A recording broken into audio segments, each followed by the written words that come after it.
The unknown predator.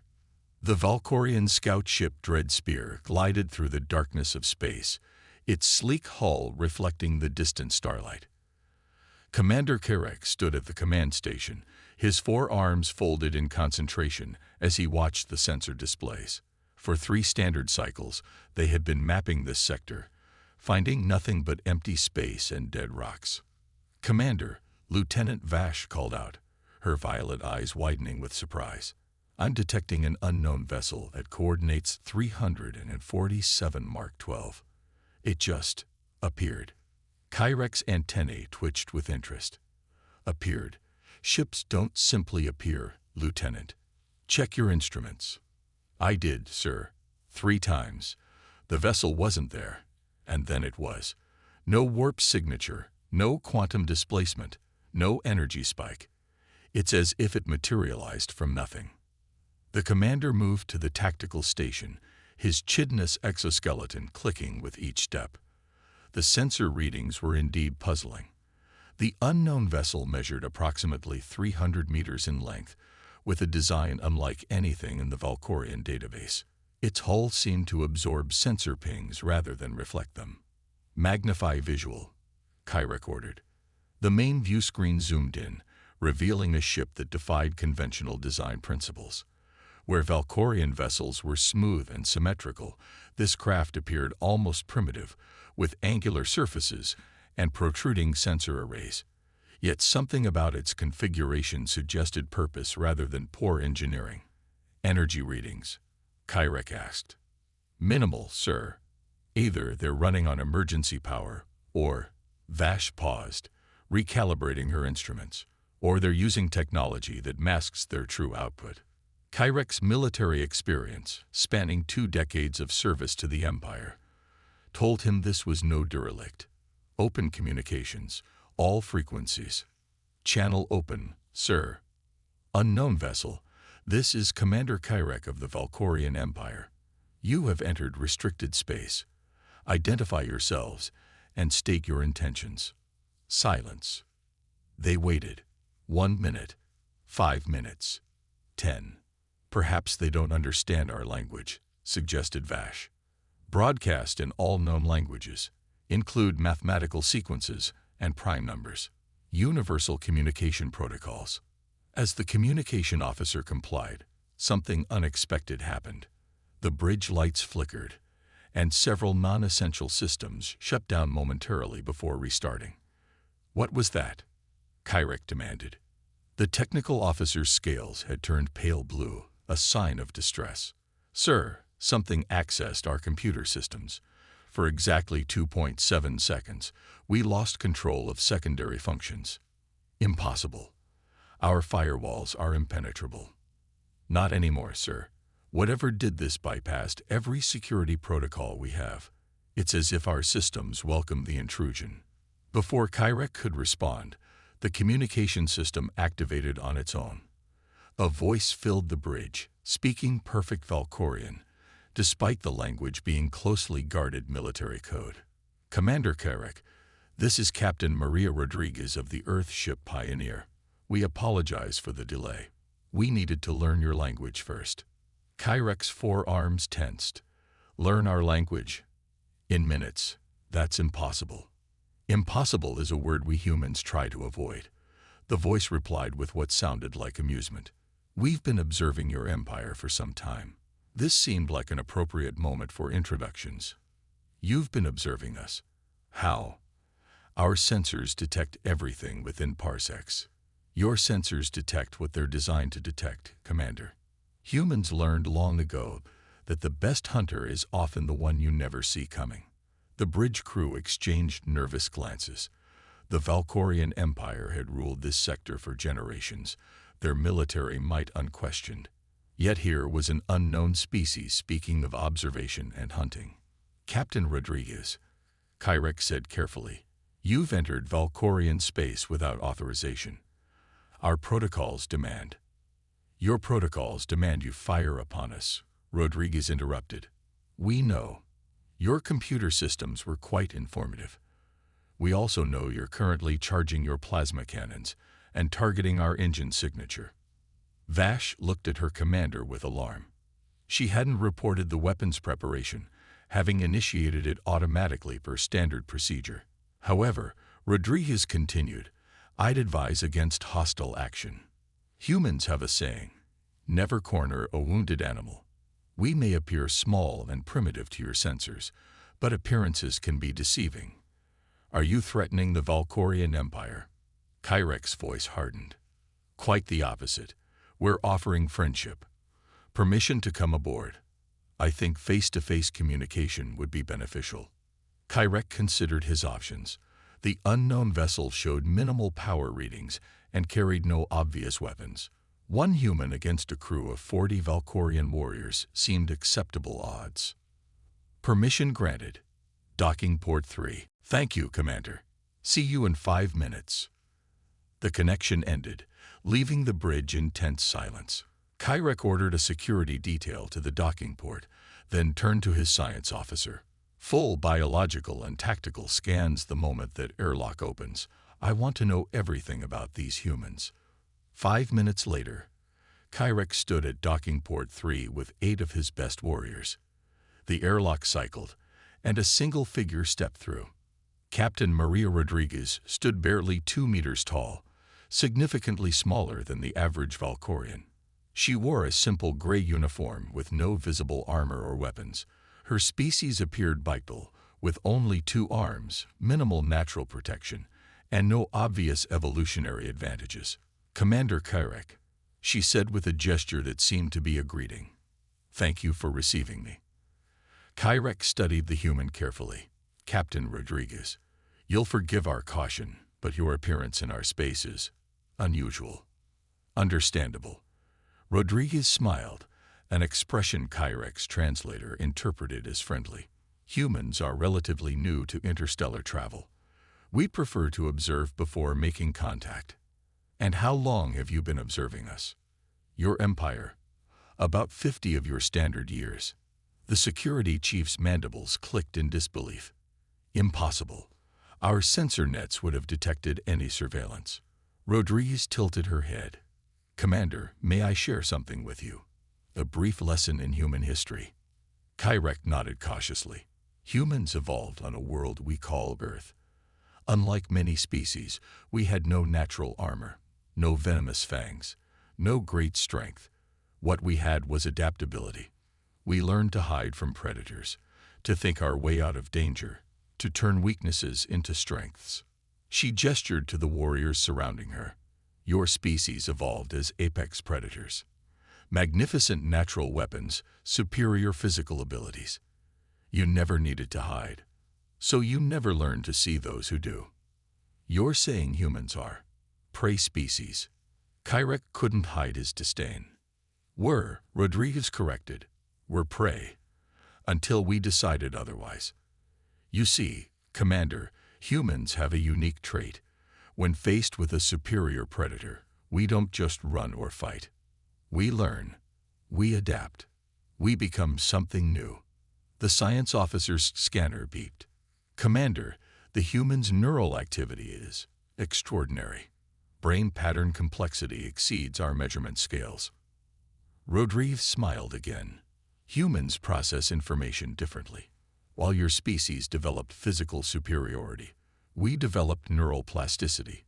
We can learn, adapt, and innovate at rates most species find disturbing." "Which brings us to why you're really here," Kyrek said. "Indeed. Your empire has been expanding toward a sector containing several pre-spaceflight civilizations. Humans have a protective instinct toward such species. We're here to discuss boundaries." The implied threat wasn't lost on Kyrek. The Valkorian Empire recognizes no boundaries but those we choose to set. "I understand that's been your policy." Rodriguez nodded. "But perhaps it's time to reconsider. You see, Commander, humans have another saying. The most dangerous enemy is the one who has nothing left to lose." Are you claiming humanity has nothing to lose? No, we're saying those civilizations you're approaching do. And humans have appointed ourselves their guardians. The security chief stepped forward aggressively. "One ship against the might of the Valkorian Empire. Your species must be delusional. Rodriguez remained calm. One ship. Commander Kyrek, remember how the Pioneer appeared on your sensors? From nowhere. A chill ran down Kyrek's spine. You're saying? I'm saying this conversation is being monitored by quite a few interested parties. Humans learned long ago that visible strength invites challenge. Invisible strength prevents conflict. How many ships? Kyrek asked quietly. Enough, Rodriguez replied. But we're not here to threaten. We're here to offer an alternative. Peaceful coexistence. Trade. Cultural exchange. Humans have much to offer the galaxy. And if we refuse? Rodriguez's expression didn't change, but something in her eyes shifted.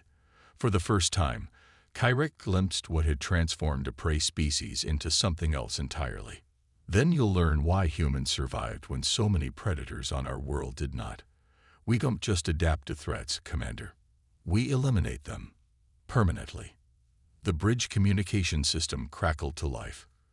Commander, this is the bridge. We're detecting.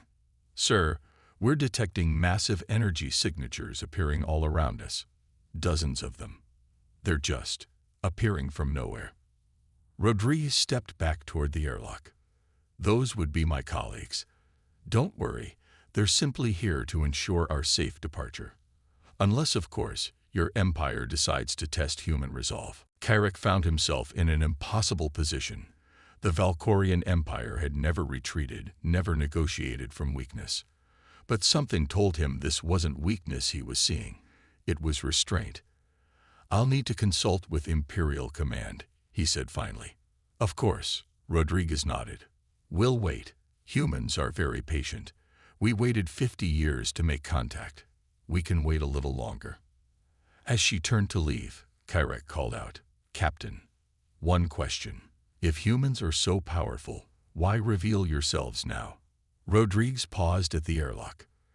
Because, Commander, the greatest victory is preventing a war, not winning one. Humans learned that lesson through much suffering.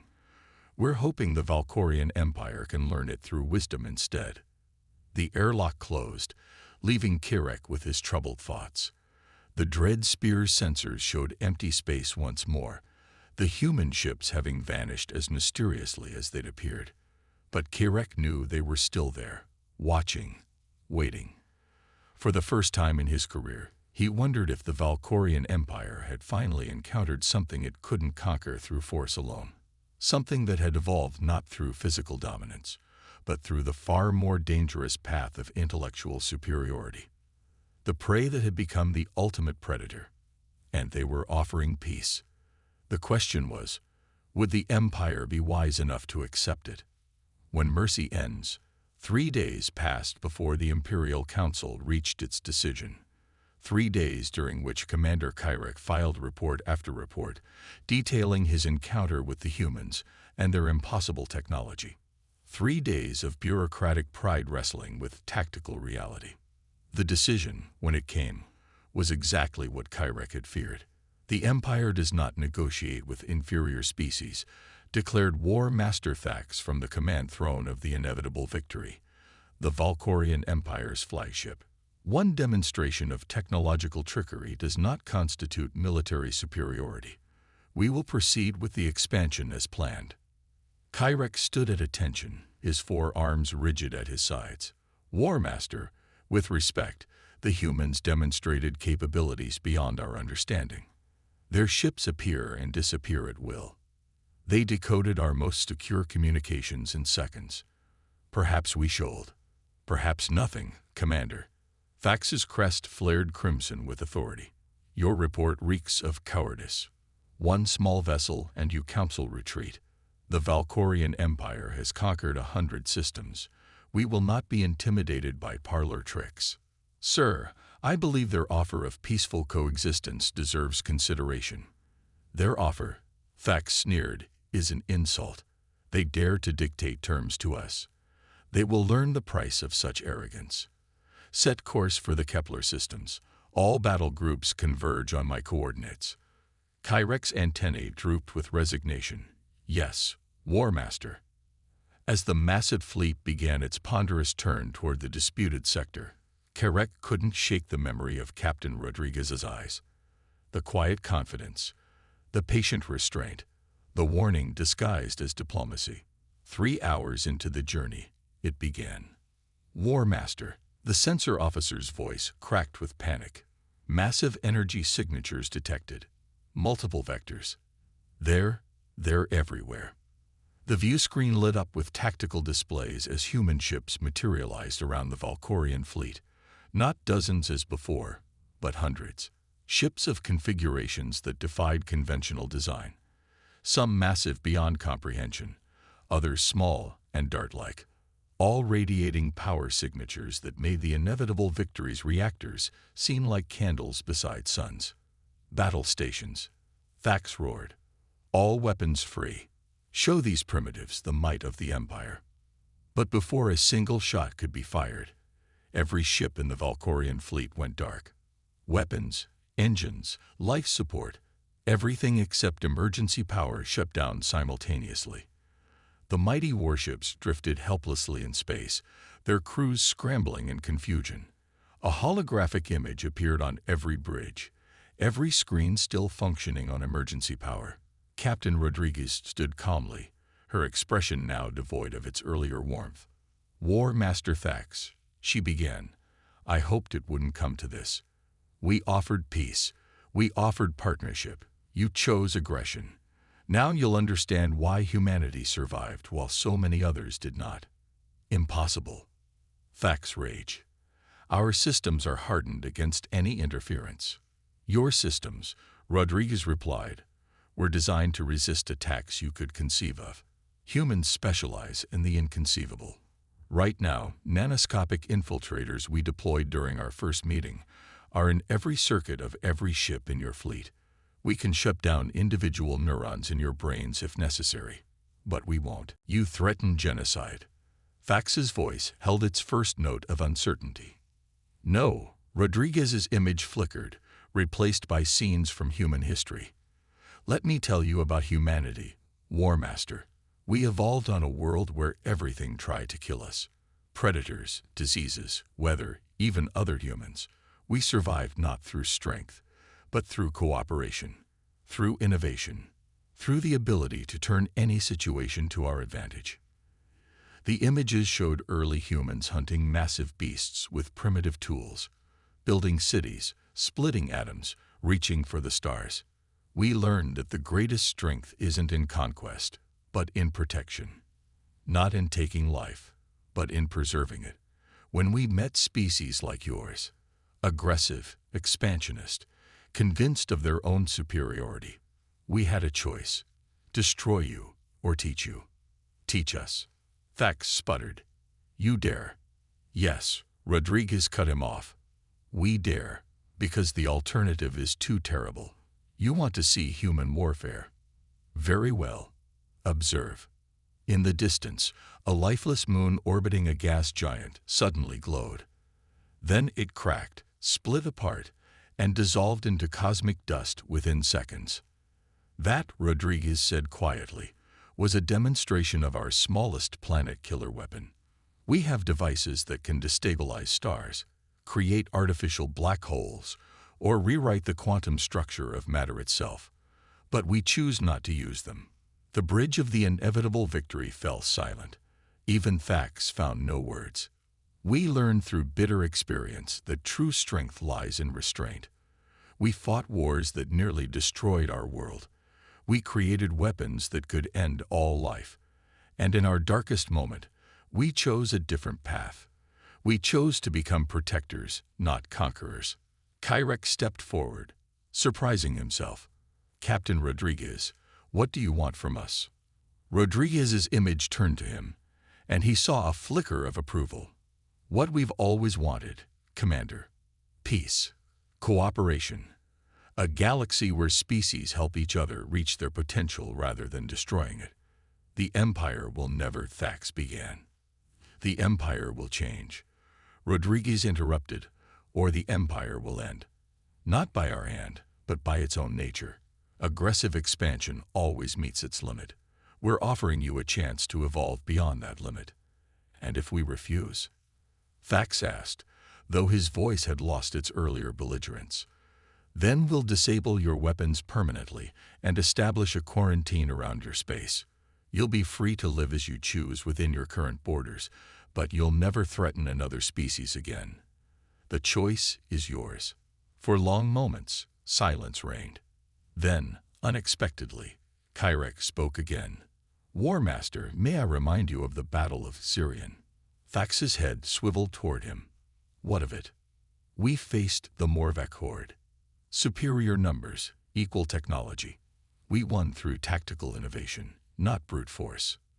The humans offer us a chance to innovate again, to become something greater. You speak treason, Commander. I speak survival, War Master, and evolution. Other officers began nodding. The demonstration had shaken them all. Here was a species that could destroy them utterly but chose dialogue instead. It challenged everything the Valkorian Empire believed about power. War Master, the tactical officer ventured, their technology could advance our civilization by centuries. Perhaps there's wisdom in listening. Thax stood rigid, his warrior's pride warring with reality. Finally, slowly, his crest lowered to a neutral position. Captain Rodriguez, he said formally, the Valkorian Empire requests further dialogue regarding your proposal. The lights came back on. Systems hummed to life. The human ships remained visible, but powered down their weapons. Rodriguez reappeared, and this time she was smiling. War Master Thax, you've just taken the first step toward true greatness. Not the greatness of conquest, but of wisdom.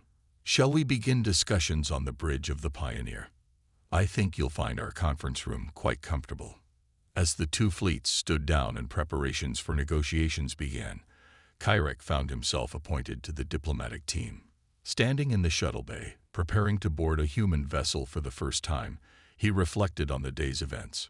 Commander, a young officer approached him. Do you really think we can change? The Empire has always been about strength through dominance. Kyrek considered the question. Strength comes in many forms, Lieutenant. The humans showed us today that the greatest strength might be the power to destroy completely, but the wisdom to build instead. If they could evolve from prey to protector, perhaps we can evolve from conqueror to something better. Hours later, aboard the Pioneer, Kyrek marveled at human technology. The ship's interior was deceptively simple, but every surface seemed alive with potential. Rodriguez gave them a tour, explaining concepts that made Valkorian science seem primitive. This is our quantum processing core. She indicated a sphere of shifting light. It exists in multiple dimensional states simultaneously, allowing calculations across parallel realities. Impossible, the Valkorian science officer whispered. That word again, Rodriguez chuckled. Humans have a saying. The impossible just takes a little longer. We'd found that most limitations exist only in our minds. In the conference room, as formal negotiations began, War Master Thax surprised everyone with his first question. Why? He asked simply. Why offer this to us? You could have destroyed us, conquered us, or ignored us. Why choose teaching? Rodriguez leaned back in her chair, her expression thoughtful. Because, War Master, humans learned that the universe is vast and full of wonders. Every species brings unique perspectives, abilities, and knowledge. Destroying that diversity diminishes us all. We believe the Valkorian Empire has much to offer the galaxy. Once it learns that taking isn't the only way to receive, and you truly believe we can change. War Master, humans went from using stone tools to manipulating quantum fields in less than 50,000 years. From tribes killing over water holes to a united species protecting others. If we can change that dramatically, anyone can. The negotiations continued for days. Treaties were drafted, boundaries established, and most importantly, exchange programs initiated. Valkorian officers would train with human crews, learning new approaches to exploration and defense. Human scientists would share technology in exchange for Valkorian biological expertise. The transformation wasn't immediate or easy. Many in the Empire resisted, clinging to old ways. But as the benefits of cooperation became clear, new technologies, new resources, new allies, attitudes shifted. A year later, Commander Karek stood on the bridge of a joint human-Valkorian exploration vessel, the Unity. His second in command was human, a young officer named Lai Chen who had become a close friend. Picking up an unknown signal, Lai reported, "Pre-warp civilization. Looks like they're experimenting with atomic power." Karek nodded. "Set course to investigate. Maintain stealth protocols. Let's see if they're ready for contact." As the ship changed heading, Karek reflected on how much had changed. The Valkorian Empire still existed, but was evolving. Instead of conquering, they now protected. Instead of taking, they shared. And in doing so, they had gained more than conquest ever provided. "You know," Lai said quietly, "a year ago, your people would have seen that signal as an opportunity for easy conquest. And now we see it as a responsibility." Karek replied, "To guide, protect, and when they're ready, to welcome them to a larger community. Humanity calls it paying it forward." Lai smiled, "Helping others as we were helped." Karek's antennae twitched with what humans had learned indicated amusement. "Perhaps that's the greatest lesson your species taught us. That true strength isn't in what you can take, but in what you can give." The Unity glided through space, a symbol of what could be achieved when pride yielded to wisdom, when the courage to change overcame the fear of it. The Valkorian Empire had encountered humanity and learned that sometimes the most powerful victory is the battle you choose not to fight. And in the vast darkness between stars, two species that had once stood on the brink of war now worked together, protecting those who could not yet protect themselves. The predator and the evolved prey had become something neither could have achieved alone. They had become friends. The galaxy, it turned out, was large enough for hunters who had learned to be guardians.